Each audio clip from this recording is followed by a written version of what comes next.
So we are here in the Web and Travel Studio with Danielle De Silva from Booking.com. I thought we could start with you giving us a brief introduction of yourself and your role at Booking.com. Yeah, absolutely. Thank you so much for having me. My name is Danielle. I lead sustainability for Booking. That's right. I've been with the company now for about 5 years. And in that time, I've done everything really you can do in sustainability at Booking because we've been on an incredible journey in sustainability. I started when our work on sustainability was really about accelerating sustainable travel and working with startups. And since then, I've seen us really pull it to the core of what we do. And so I worked on our operational sustainability. I helped create our climate action plan last year. And then since February, I've been leading the team across our whole strategy, which is internal, but it's also what we do on our platform to inspire our customers and partners to take steps in their sustainability journey and how we collaborate with the industry.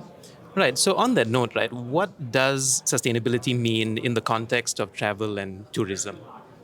Well, kind of everything. It's so important to the industry, and I think what's most important about sustainability in travel is that it's holistic. It's not just about the climate or the environment, but it's really about the socioeconomic side as well. And I think I've had a lot of conversations recently about what sustainable travel means, and some people challenge, is sustainable travel no travel? Well, fundamentally, that's not how we see it. Sustainable travel is about enhancing those positive impacts that travel brings, which we saw actually go away during the pandemic. We really felt when travel disappears, we're missing something deeply from a connectedness perspective, but also really in the destinations that rely on it.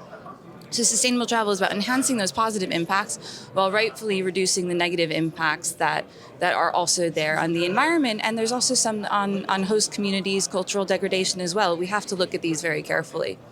So this whole idea of conscious travel and tourism is on the rise, right? Like people are looking for conscious ways to travel, and that awareness is sort of like spiking and surging. Why do you think that is? And why lately? Why now?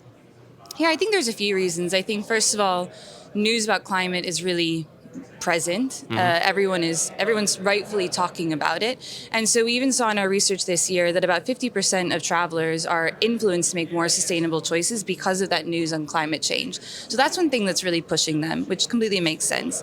I think on the other side, we also saw in the pandemic when travel really disappeared, you saw an impact on local destinations, sometimes for the better. I live in Amsterdam. I have to say I really enjoyed my very quiet times in this city compared to usual. But it brought back a consciousness that we have about what travel can mean positively and what it can mean negatively. And even when you think about travel from a COVID perspective and related to traveling with an illness, I think you're very mindful about what your role is as a traveler and the responsibility that you have to take when you visit. So I think these things are coming together, and as sustainability comes front in mind for consumers, then all of these things come together with travel, and it's really about how do we make these choices. And we see that about 3/4 of travelers say that making sustainable travel in the next year is really key to them. And in APAC specifically, it's about 2/3 that find sustainable travel super important in their decision making. So now is the time. So, like Booking.com has the travel sustainable badge, right, that merchant partners and partners can earn. So what kinds of criteria do they have to fill, or what's the checklist like for them to earn that badge for themselves? Yeah, absolutely. I think what's important to note is that it's impact focused. So it's not about a number of activities, but it's really about the impact that they're making. So we look at 5 categories. Right now it's greenhouse gas, waste, water, biodiversity, and local communities. And within that, there's a number of activities that a property can do to showcase their sustainable activity. Right. And with that, those are all calculated for their impact based on the local destination, based on what the actual, perhaps, carbon emissions avoided are. And then with that, they essentially are scored against that methodology, which is independently verified, and we're very proud of it. What's also really great is that even if a property doesn't reach that threshold to get a travel sustainable badge, we still want to showcase what they're doing so that customers can see that they're taking real steps and they've started on that sustainability journey. So they might not be there yet to get a badge, but that doesn't mean that we should hide the fact that they're doing really wonderful things already. How do they keep that badge? Like, let's say a partner earns a badge. Sure. They'd have to keep doing something right to stick with that, right? Can it get removed? Like, how do you monitor that they're still doing the right things and carrying out the same sustainable practices? Yeah, absolutely. So by the way, there's about 150,000 properties that have a travel sustainable badge already, almost that many. And there's a few ways that we look at this. The first one is we have a number of properties that are already certified with a third-party certification. And those certifications report directly to us. So we have the information from them. And with other practices, we have a variety of ways to verify this. Just like any of our practices, when a customer alerts something to us, we take any reports very seriously. And additionally, we're looking at other ways like customer verification on some practices and other methods to verify the practices as well. Right.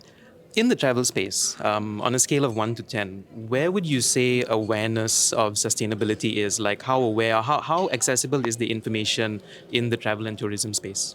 Yeah, I think, well, we were just chatting before this. I think that awareness has really increased in the last few years. There's no question that when you come to any convention or conference on travel, it is on the main stage in every single conversation because sustainability is key to the industry, the future of the industry. So I think on the supplier side, we all really understand the importance. And like I said, 3/4 of our travelers say that they want to travel sustainably.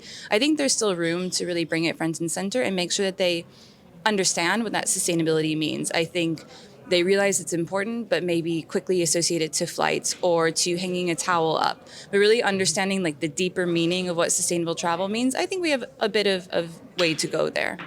What would fix that way to go? Like what would those steps have to be? I think one of the ways that we're trying to do that is exactly with showing those activities that a property is doing to be sustainable. There's an educational element to that. We don't want to just say, this property has a travel sustainable badge, take our word for it. We want to say this property has a travel sustainable badge because they're doing all of these things, and this is what we mean by sustainable travel. And I think that's really what we're trying to do there, is showcase that it's not just about greenhouse gas, but it's also about local community, it's about biodiversity, and there's really a number of things that properties should be doing. Also, depending on your local context, sustainability means something slightly different everywhere you are. Is the goal to get all listings on booking.com the travel sustainable badge? Like in the long run, is that the ultimate ambition? Right now, I have to say we're starting with just getting properties on the journey. We have 150,000 properties there. And the goal is for us to actually look at what we can do to support partners to become more sustainable. We really see it as a spectrum. I keep talking about the fact that we're showcasing these properties that aren't on a badge yet. But that's because we're really focused on the masses. How do we actually bring all of those partners along in the journey, get them taking those actions, and yes, also identify the ones that are sort of peak sustainability, but we don't want it to be this end state only because sustainability is an evolution. So how do we get everyone along on that journey? Danielle, thank you so much for your time. Thank you so much. What a pleasure.